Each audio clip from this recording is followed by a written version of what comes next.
Proses mendesain kantor bersama Tulang Bawang Barat atau Tubaba ini bagi kami itu sangat menarik dari awal prosesnya, di mana saat tahapan research kami menemukan bahwa banyak narasi-narasi tentang bagaimana sih Tubaba ini menuju masa depannya. Bagaimana Tubaba membangun dengan bermodal nilai-nilai luhurnya, yaitu masyarakat, budaya, spiritualitas, dan juga alam sebagai sumber kehidupan. Begitupun akhirnya dalam pendekatan desain yang kami gunakan dalam perencanaan kantor ini. Eh, Kami mencoba menginterpretasikan nilai-nilai tersebut ke dalam desain yang kami buat. Kantor pemerintahan terpadu yang terbuka, dengan sentuhan elemen spiritual dan budaya, ruang terbuka publik, serta elemen lahan produktif yang vokal sebagai sarana penghormatan kepada alam. Semua elemen tersebut terintegrasi satu sama lain, sehingga diharapkan dapat sejalan dan memiliki semangat yang sama dengan semangat Tubaba yang sedang membangun masa depannya.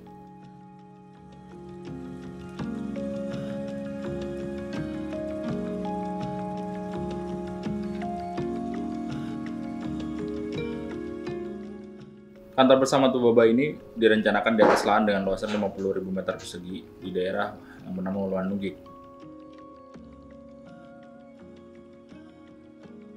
Di mana dalam perencanaannya nanti akan dapat diakses melalui jalan protokol yang melintas di depannya.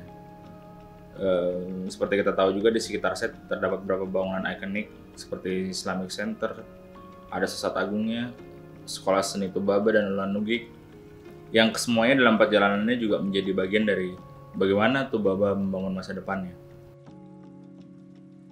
Dalam upaya merepresentasikan Tubaba, pendekatan desain terbagi menjadi 3 konsep utama, yaitu spiritual, masyarakat, dan alam.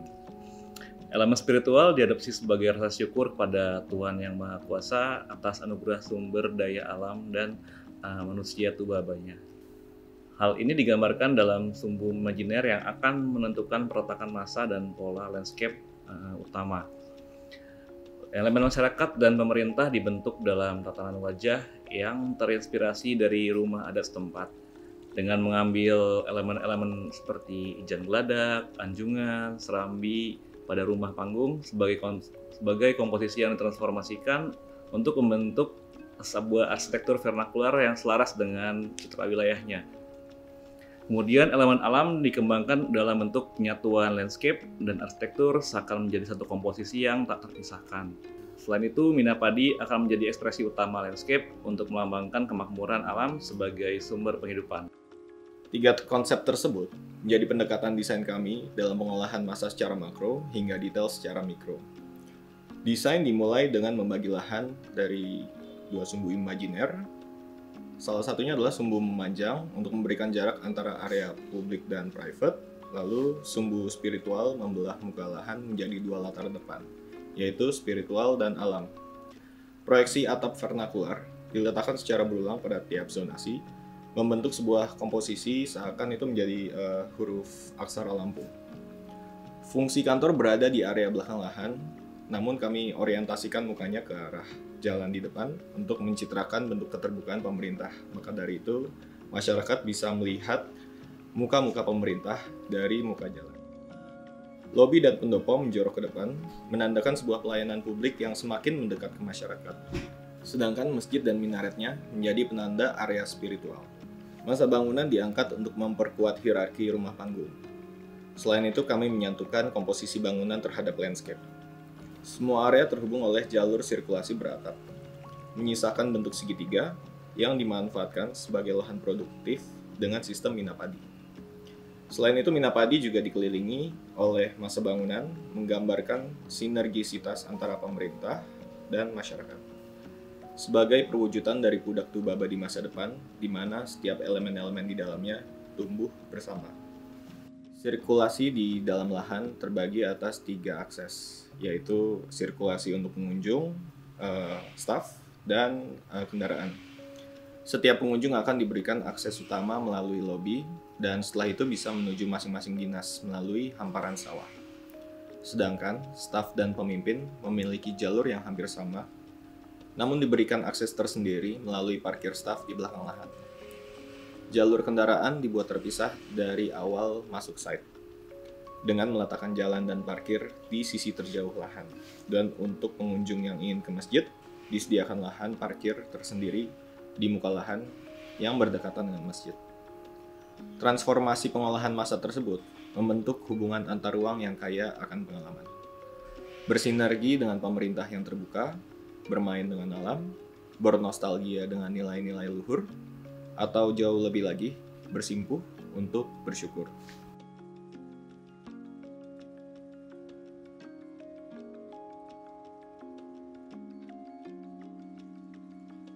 Bangunan penerima yang berfungsi sebagai ruang tamu kawasan dilingkupi oleh landscape untuk memberikan kesan tersembunyi pada proporsi kaki.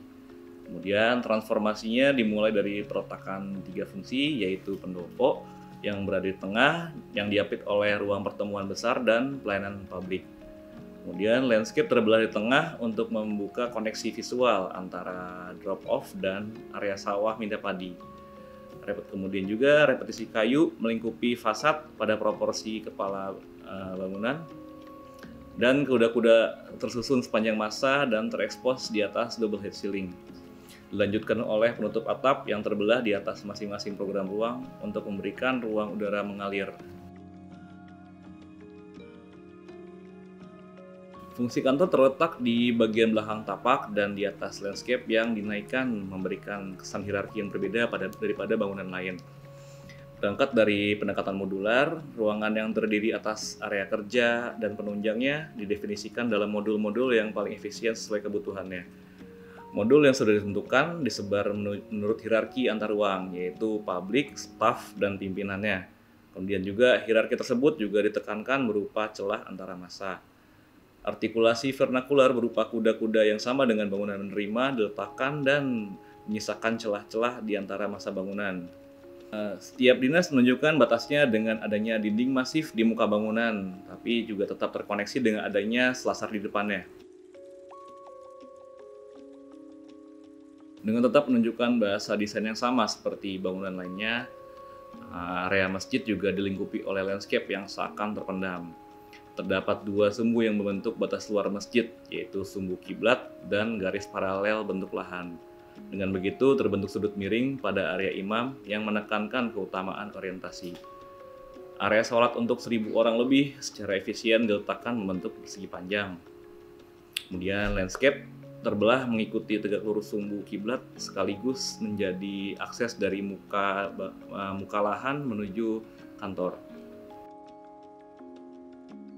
Atap masjid memiliki kemiringan yang sama dengan kantor, namun dibuat lebih besar dan menandakan unsur vertikalitasnya. Proyeksi atap membagi area sholat indoor untuk sehari-hari dan outdoor sebagai perluasannya. Dan gubahan akhir masa menjadi bangunan yang paling besar, menekankan elemen spiritualitas sebagai latar depan kantor bersama.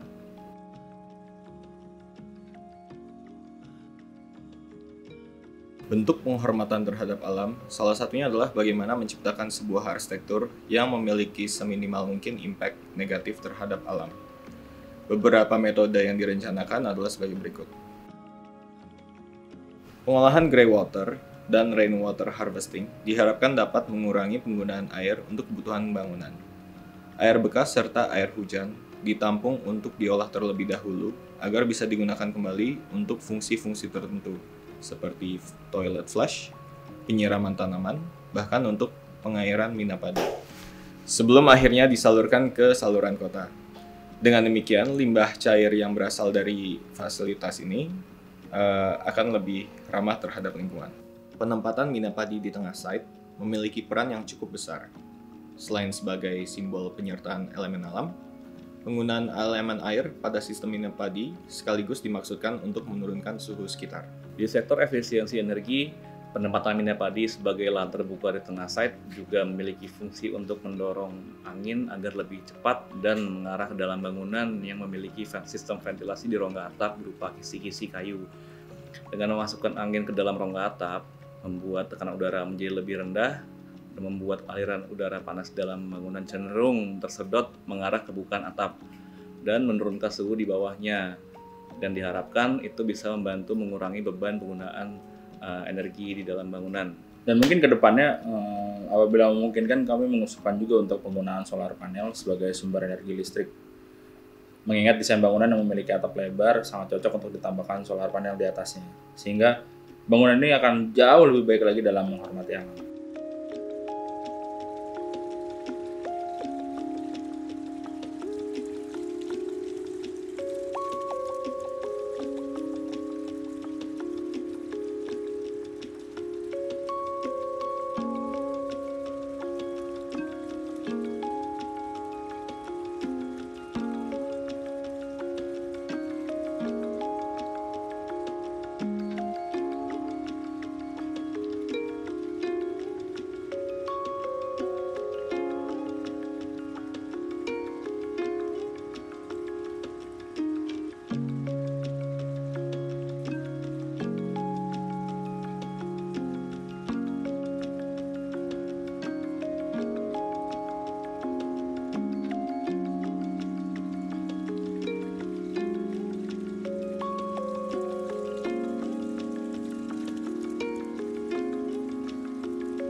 Satu hal lagi, karena pemerintahan adalah cerminan masyarakat, maka kantor bersama ini diharapkan akan menjadi wajah Tubaba di masa depan.